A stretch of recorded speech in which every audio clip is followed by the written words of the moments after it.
This is the Acropolis in Greece.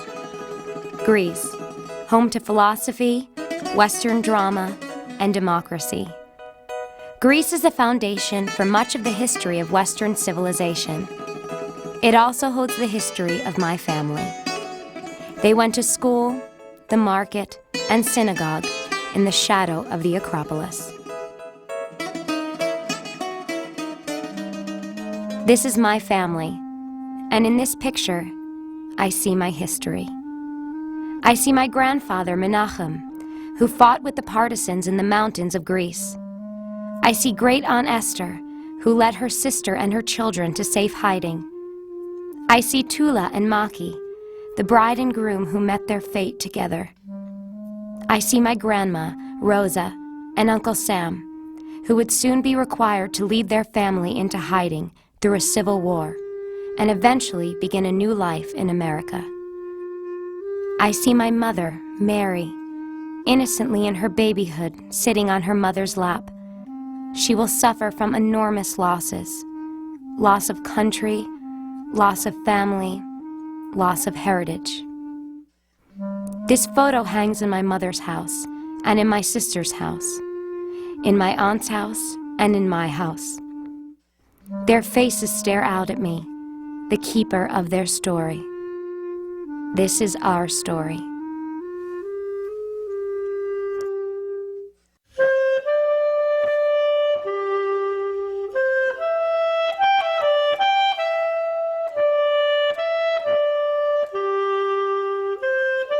Oh, we got plenty of happy memories. We always been united. We always been family-oriented. Father was working very hard to keep Mama and the kids happy. He tried to send everybody to school, to get a good educated. We never miss a meal. Sometimes Father was late for dinner because he had to work very harder. Otherwise, Mama always left enough money for Mama so she can buy the goods for the day. So we have hot meals noon and night. We all born in a house. We didn't have a hospital to be born over there. She was preparing the meals for the family. Also, one gathering with most of the Jews and families was the Sukkot and the Purim. While families lived their daily lives in Athens, Germany was voting the Nazi Party into power. In 1924, the Nazi Party won 24 seats in the German government. In 1930, 107. In 1932, 230 seats. And in 1933, Hitler became the Chancellor of Germany, and the first concentration camp was built.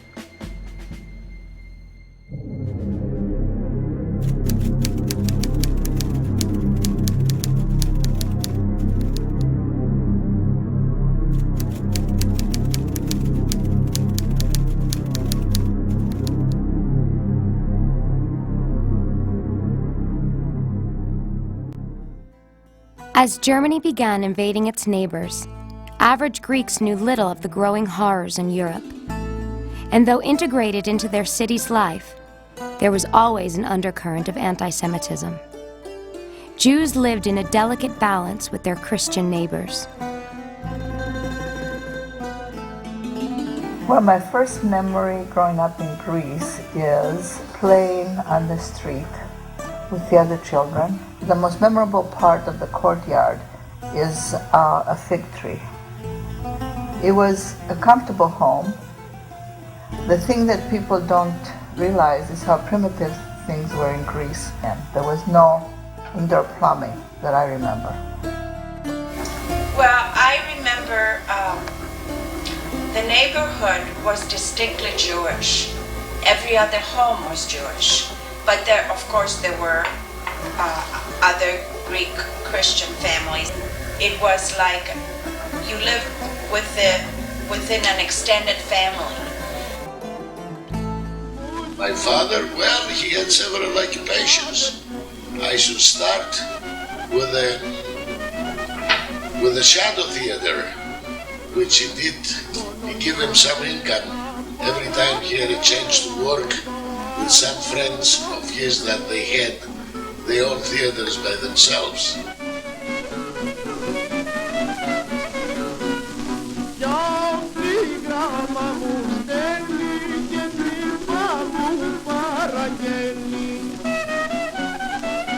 He was a merchant, flannel, goods, what they call that, house goods and flannels and clothes and anything that you can wheel and deal, for profit. Also, when we come to Athens, it was the first time that he bought a taxi with payments, and he was working in that too. He was very, very hardworking. We're not poor, we're not middle class, we're not rich, but we're something in between there, thank God. I do remember going to see him. My mother used to pack his lunch and we would go down to the market square and visit him. I remember running to greet him and him lifting us on his shoulders and carrying us home. He used to heat the water, the bath water, every Friday in the sun, and we would take our baths every Friday for Shabbat.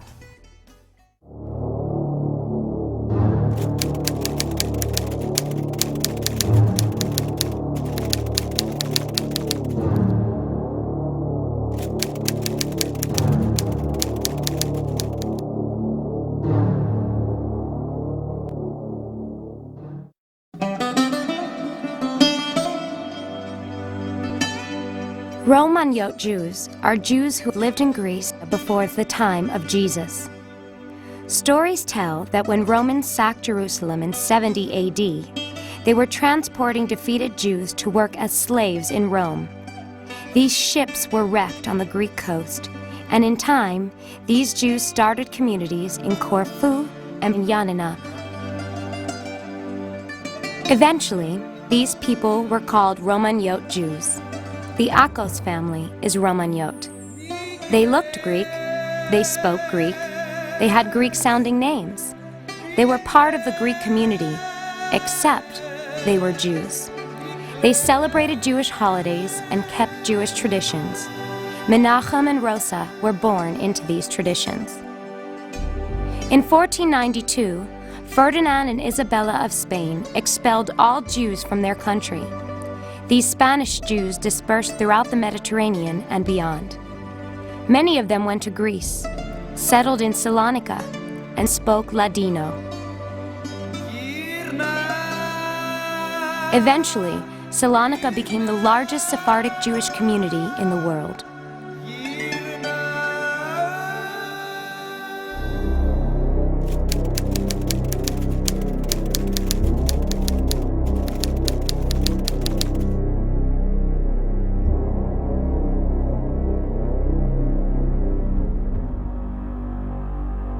It was nothing that we prepared for a war, October 28, 1940, where Benito Mussolini and his Italian hordes attacked Greece through Albania. The first 2 months, they were not so good for the Greeks, but after the Greeks united very closely, they drove the Italians over the Adriatic Sea. When Mussolini failed to take Greece, German stormtroopers rolled in. Saloniki ist in deutscher Hand. Hier war im Weltkrieg. In only 2 months, Greece surrendered to the enemy Axis powers and was divided into 3 sections: Italian, German, and Bulgarian. Immediately, Salonika, the heart of Sephardic Jewry, was under Nazi control. Now Jews of that city, like those of Germany, Poland, and Czechoslovakia before them, were forced to wear the Yellow Star of David. By 1943, inhumane treatment and deportation to concentration camps began. At this point, Menachem had the foresight to hide his taxi, and protect gold he had bartered for over many years. His planning would help his family survive the war.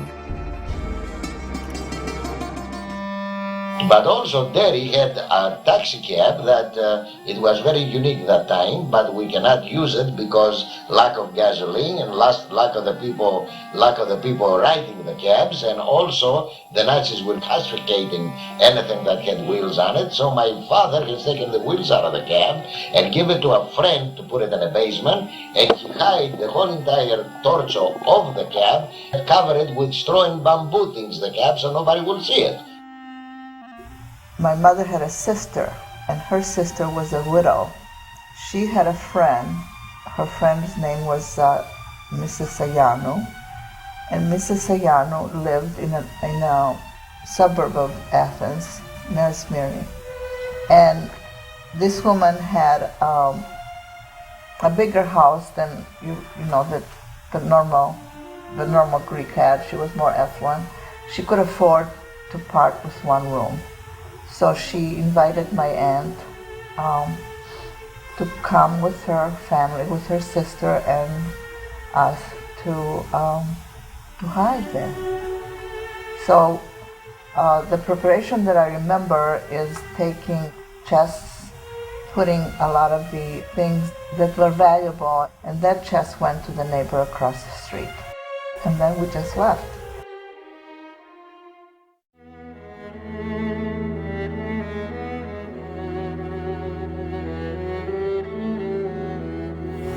And we were, all of us, in one room in the basement, and we had to go in and out through the window. There was no door.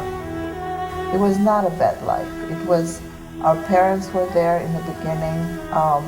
We didn't have a lot to eat, but we ate.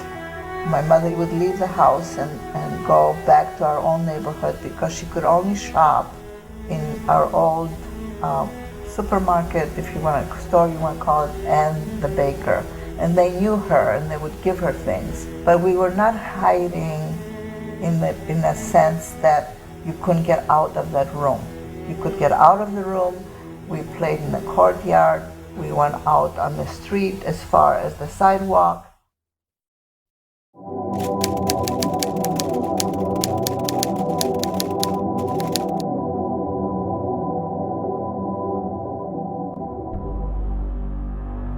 Under the Italians, Athens had not changed, but soon the Nazis took over the government.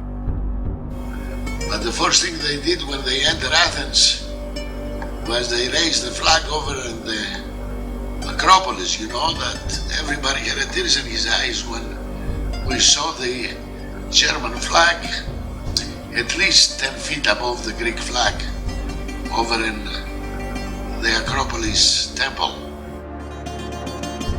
Restrictive German regulations were published. Jews forbidden to leave their permanent residence. Jews must register with the government. Jews forbidden to walk on streets between 5 p.m. and 7 a.m. Jews who do not observe orders will be shot. By the time the Nazis entered Athens, 3 things were in place to help the Jewish community. Athens Jews were more assimilated than those of Salonika and generally accepted by their Christian neighbors. They were also aided by the local government and church, and the resistance movement in Athens was strong. The Archbishop told priests to encourage parishioners to help Jews. Throughout Athens, people risked their lives to hide Jewish families.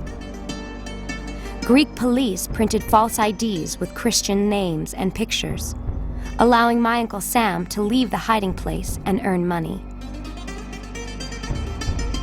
Menachem would go at night to fight with the partisans. In southern and northern Greece, over 1,000 Jews joined the resistance movement. The war started taking the turn in favor of the Allies. Nobody ever thought anymore that the Jews were in danger. In 1943, the Ackos family came out of hiding and returned home. They came out because the Nazis spread the word that Jews would be safe in their homes and given food rations for Passover. When they returned to the neighborhood, Menachem bartered jewelry for food, and Sam sold cigarettes to make cash. One day, my father went to the main square to sell some jewelry, and he was identified as a Jew, and he would have been taken but my mother made a fuss. When the Germans came, they established an office in our synagogue, and they asked every head of household, the Greek Jews, to report their presence, that I'm still living here and my family is still here, every Friday night. And my father, of course, didn't register in the beginning because we went into hiding. Then came Saturday, March 25th, 1944, Sabbath Day and Greek Independence Day. Menachem and his relatives went to register at the synagogue. But this day was different from the other Sabbath days. The Nazis locked the doors once they were in the synagogue. In only a moment, they went from citizens of an occupied nation to Nazi prisoners. They were never to see their families again. That same day, this scene repeated itself in other Greek cities. These photos were taken in Yanina, also on March 25th, and represent a similar scene in Athens.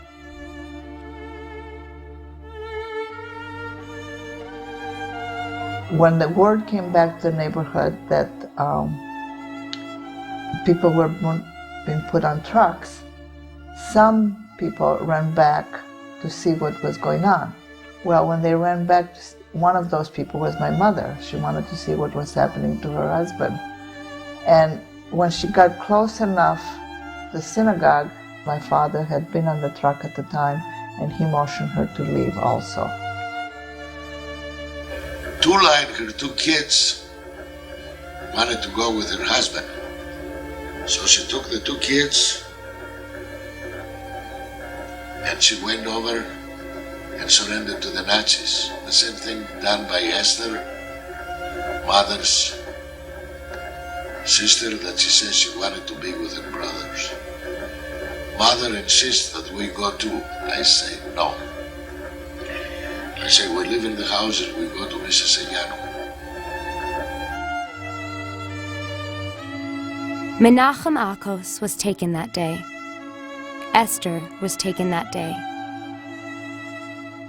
Abraham, Sabino, Fortuny, and others were taken that day.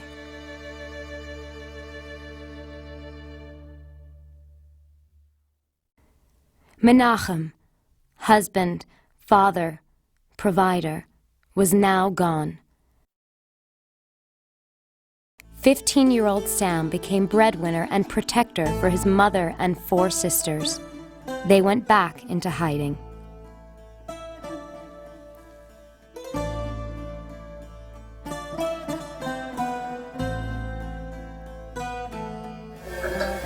I made a little wheel, like a carriage deal, and I put in as much as clothes as I could, and I make Mother, Esther, and Evelyn walk behind me, and Bertie, Mother wasn't strong enough to hold Bertie because Bertie could not walk. So the journey to that was not too good, it was very tiring. But we arrived to Mrs. Ayano and she welcomed us. She gave us back the old room. There was a push cart that we had to take with our belongings, I guess. I wasn't able to walk, I was too young, so he would carry me on his shoulders and push the push cart and me, and so he felt that there was a special bond between the two of us because he took care of me. We had to pretend that we were Christian, that we were distant relatives of Mrs. Sayano from some northern city my mother had made me go to the church, and I had to cross myself and pretend that I was Christian, so that to further solidify the belief that we were indeed Christians. The Germans were there with an interpreter, a Greek interpreter in a uniform of Nazi. And he called me over and he said if I was a Jew, and I said, no, I'm not a Jew. And the guy was insisting that I was a Jew, so I was having a rope around my pants for a belt. So they pull up a knife and cut the rope and make me put my pants down to see if I'm a Jew or not. But I was so scared and so shrank that it was like almost nothing there. It did not show almost that I was circumcised, so they give me a flap in the head and they let me go. Winston Churchill came out every day on the radio, and one time he said, Greek people, even if you take and damage one screw out of the great German machine, you lead us one step towards victory. Do whatever you can. The penalty from listening to the BBC that time was immediately death. After they got in, food and medical supplies began to disappear from every corner of the market. Almost a month or two after that, people started dying from starvation.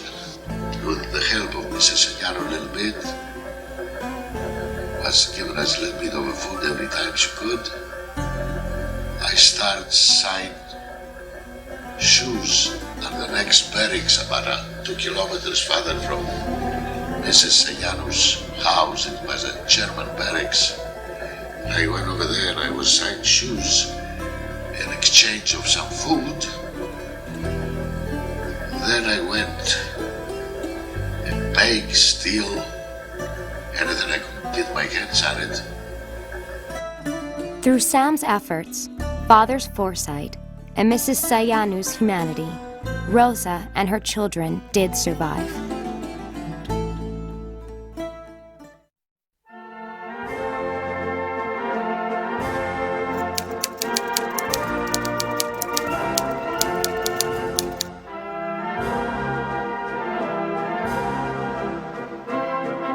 The radios were playing the national anthems and patriotic songs. The kids were hugging and kissing. Everybody was in such a joy that almost seemed like that those particular days that the hunger, the thirst, the loss of the beloveds, all of that has fed away for well, because the bright light of the freedom had a right shine in the streets of Athens. And right after the war, when Father was gone and we come back in our own home, my mother and I, we took the cab out and we put it back with the help of the Greek government reinstalling our license. Through the cab, we were trying to survive. German occupation was horrific on the Greeks. Over 300,000 civilians died from starvation. The Greek economy was ruined. Thousands died through German atrocities. In 1941, approximately 77,000 Jews lived in Greece. Even though deportations didn't begin until March of 1943, Greece lost at least 87% of its Jewish population during the Holocaust. Between 60,000 and 70,000 Greek Jews perished, most of them at Auschwitz-Birkenau. Today, 5,000 Jews remain in Greece. This was a time of incredible stress and deep poverty for Rosa and her 5 children. Rosa remained in shock for many years, searching for a glimmer of hope that Menachem had survived.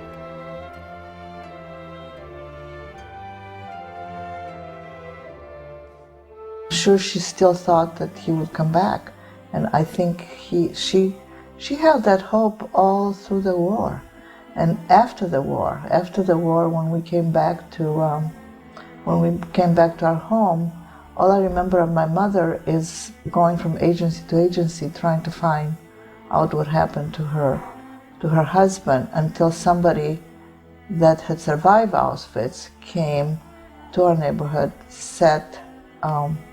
and everybody from the neighborhood came into somebody's home one day to find out what had happened to their relatives, because that guy was a survivor. And that's when my mother was told that her husband and her sister,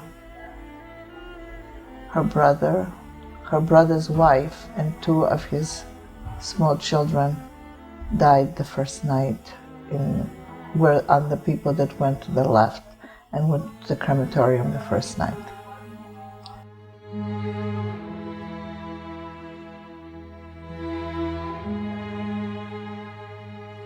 After the Nazis left Greece, there was civil war. The Ackos home was taken over by the communists. Their family of 6 now lived in one room in the basement of their former home. They went to court to reclaim their property, but were met with renewed anti-Semitism. And we went to court trying to claim our home back, and the judge said to my mother, "You're really making a lot of trouble. They should have taken the rest of you."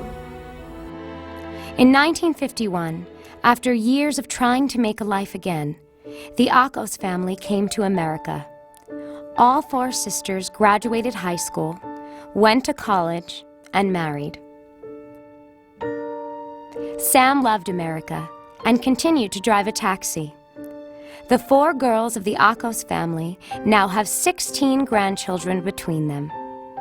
In 1994, 54 years after the first Ackos wedding photo was taken, the family celebrated another wedding, mine. As Sam said when I interviewed him in 1996, Well, as the time was going by, to the idea that there were no more survivors. And it means that life goes on.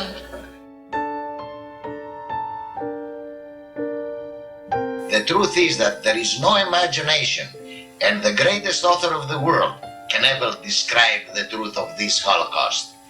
There is no pen sharp enough to write exactly what happened, and there is no mind big enough to believe the things that have took place between the rise and fall of the Third Reich.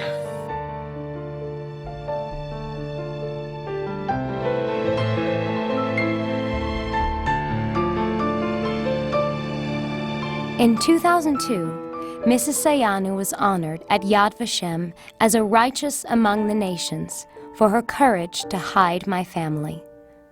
In January of 2005, Mary and Evelyn Ackos traveled to Greece to present Mrs. Sayanu's granddaughter with this award.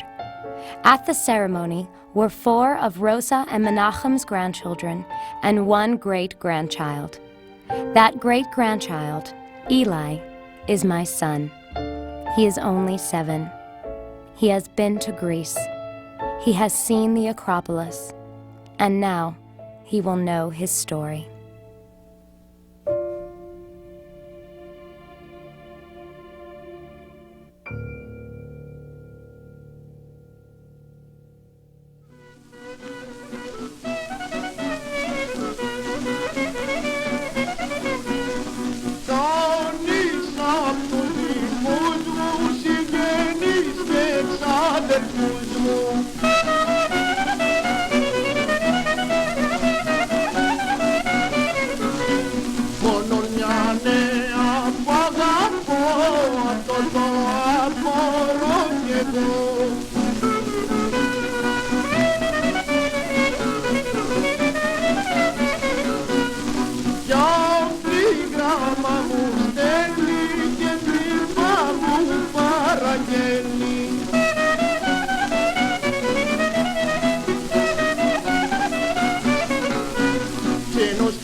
tiempo verte.